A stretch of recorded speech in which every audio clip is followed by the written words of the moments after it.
Hey, stars have been quiet but not silent. Been trying my best to keep up. Why don't you come along with me? So as you may recall, our boys got themselves separated and made a new friend. Her name's Beatrice Toivo, is sister to Ophelia, and she joins in as they go to the Feywilds and try to get Kian back. The Fey Quarter Spring is in session now as the seasons change and the green moon Orna is high in the sky. Our friends head into the court as the tracker, and Archfey in these parts, points them that way. Things get interesting from the get-go. The Vernal Crown, Archfey of the Spring Court, isn't so sure about these new guests.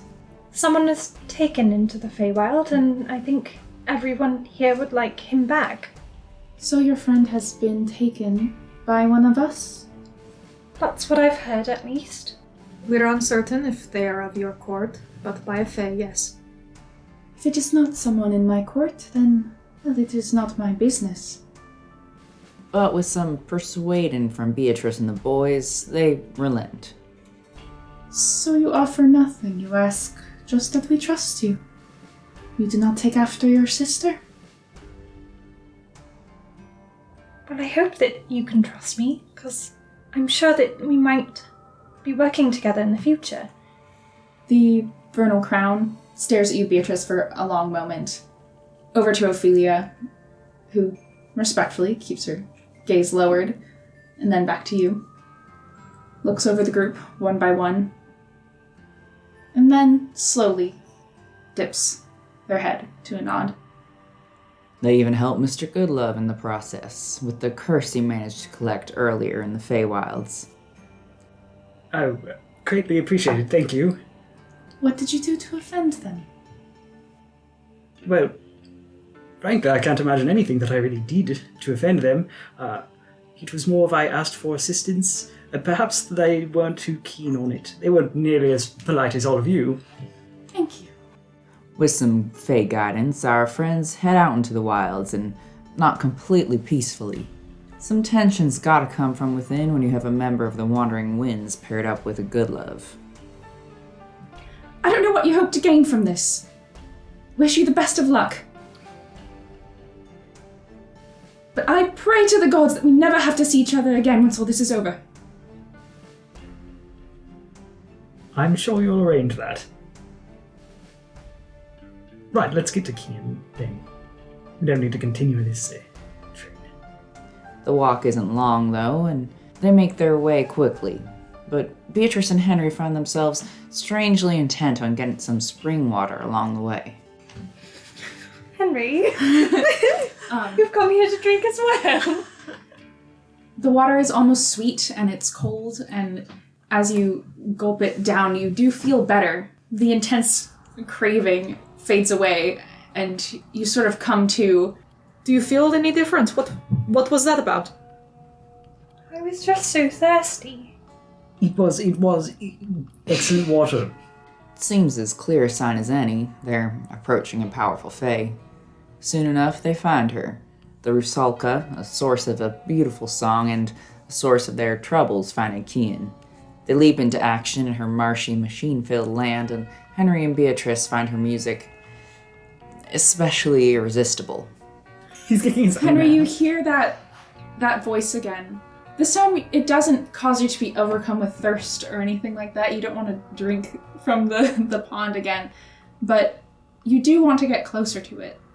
To hear it better, you run forward between this machine and Beatrice, past them, towards this voice that you hear. They aren't the only ones affected by the magic of the wilds. Virgil sees some old friends. Virgil. Yes. Loris. Where is this coming from? You turn around, and you see a small crowd of faces looking back at you. 6 of them. 6. Rowan, Errol, Kepler, Hoku, Jubilee, and Triumph. Still, our friends manage to scrape by and corner the Rusalka, and Kian, who lays beside her a wooden stake through their shoulder. Lucky he's got some healers for friends. You can tell his eyes are unfocused. and just kind of pinpricks. And he'll look up at you, close his eyes tightly, and he's gonna try to cast Calm Emotions on himself. But the Rusaka still holds to Henry in a desperate attempt of self-defense. Can't blame her. Still, they try to talk her down. It's like them, isn't it? But she does not relent. She holds Henry and she strikes. And strikes again. And he falls. That's more than enough to end the peace, and they lunge for her. She drops Mr. Goodlove before he can be lost forever and slips away into the water, only to be discovered by Oxalis as they get going. He finds she's not hard to kill. Does it make any moves? It locks eyes with you in the mirror. He's gonna quickly pull out his gun and take a shot at the water. You Right. don't have to roll to attack. As you pull out your gun and aim it, just as you pull the trigger, it rises from the surface as if to meet the bullet as it hits. And there's no splash as it falls back into the pond. On their way out, they gather some old machine parts and some of the stranger mushrooms they found laying around in the hopes that they can gain favor with the Vernal Crown after messing with her realm. But the realm isn't quite finished messing with them. Flores hears something strange as he falls asleep. Virgil, sleep does take a moment to find you that night. And don't worry, you still get to take your full rest, go up to full health. But Virgil, you missed them, didn't you? Very much.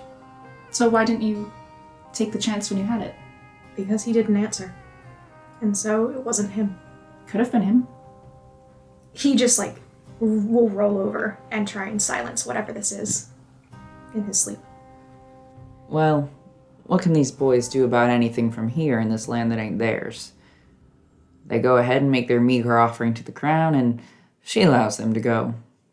Back in the dry deserts of somewhere, Ophelia and Beatrice Toivo make their plans for their future, and their time crossing paths with our boys is finished, at least for the time being. Before she goes, Ophelia tells the boys she's been seeing troubles up in the islands they met, Enosh. Seems the guardian has died or left, and the lands are drowning in the oceans. It's tragic every time. Maybe they can offer help. After all, it could be their fault. Do you think we weakened the wall?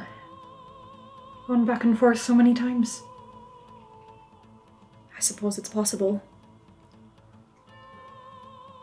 I'm not sure if we should give ourselves that much credit.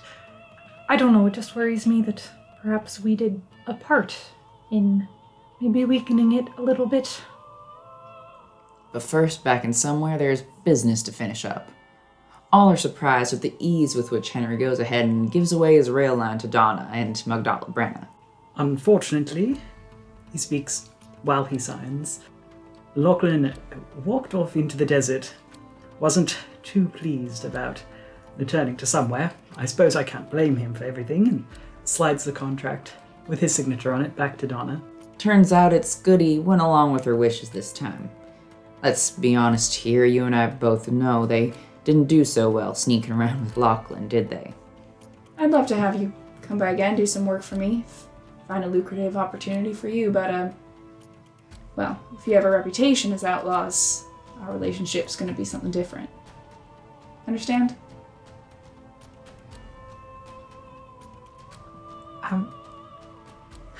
Crystal clear, thank you.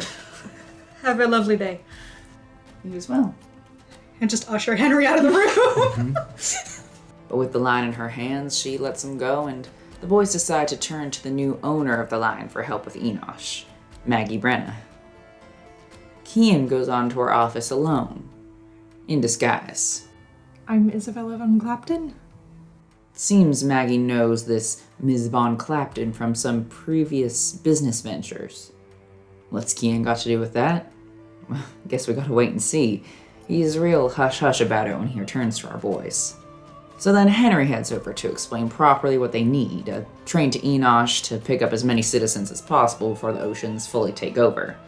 Then perhaps a few refugees can be taken up to Dawning in the Phoenix Island. You recognize that? That's the place Henry's from and the place Virgil's banished from. Anyways, it's good a plan as any. Maggie does agree, though not before Henry goes ahead and, in a moment of self-defensiveness, insults her.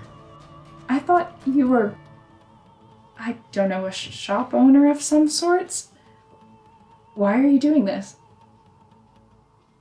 I mean, you know, if you want to let all of those innocent people die, I suppose that's your choice. It is your rare line after all. So, things may be a little tense on that ride. But they head out as soon as possible. You know how these boys are, they don't just sit around and watch the world pass by when they ride over their ley lines. They're always up to something. On that ride, Cian reaches out to Lachlan and talks to him, against the man's wishes. Stare at the sky for a little bit, and then he'll send a little thing.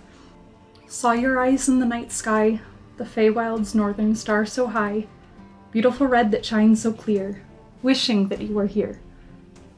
He's greeted with silence and keeps trying, and one day finally gets an answer. Thank you. Don't message me anymore. I don't think he's gonna listen though. And it may not be what he wants to hear, but hey, at least he knows he's alive. Seems he's not gonna hear much more from Lachlan's direction. Marigold's been left to fly around the woods where Lachlan was headed, and she finds an abandoned campsite, an abandoned spell component pouch, and we all know he's missing his banjo. Not much a bard can do without that if they're trying to cast. Virgil spends his time trying to reach out to the soul connected to the earring he wears at all times, gold and glowing with warmth. When he and Ox sit to talk, he admits he helped with his arrest down in Somewhere, years ago, by lending a magical mirror to Sheriff Donna. It's a mirror she gave to his sister, Scarlet. Captured him easily. So I must apologize for giving you this fear, because your sister would not have had that mirror without us.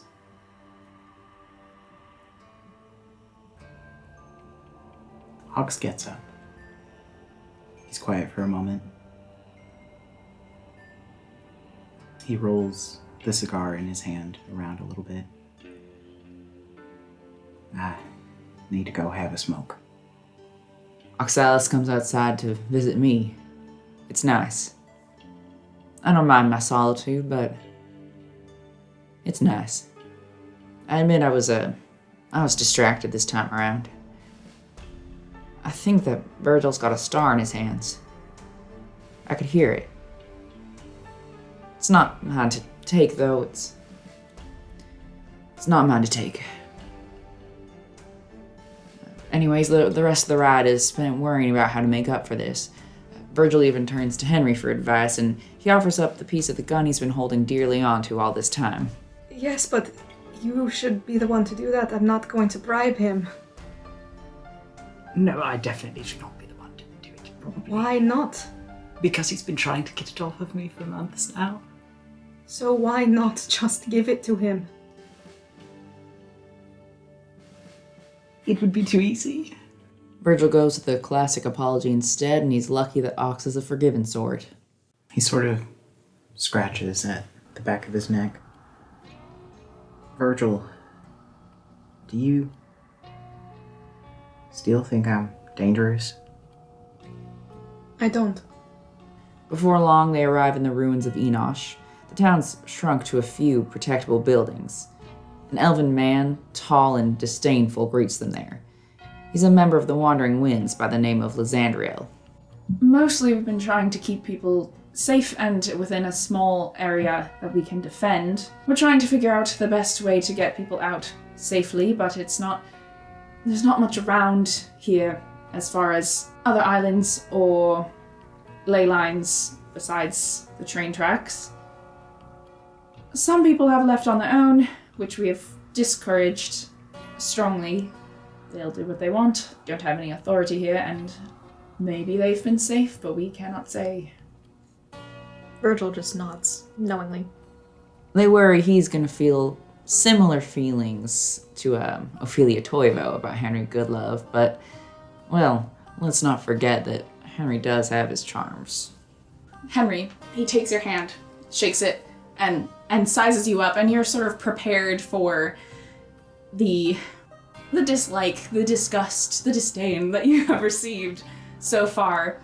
And his gaze lingers on you a little longer than you would expect, in a way that feels a little more flattering than you would expect. Now that they're all introduced, it's time to find a way to save the peoples of Enosh. Or, well, not all introduced. First, it's time to meet some new friends. There's some people who are excited to see you, Kian, so I'll take you there first. As he walks out the door and looks back for the rest of you to follow. I think I'll pick up with you there, next we meet. Let's sit back for now. Look up. You hear something?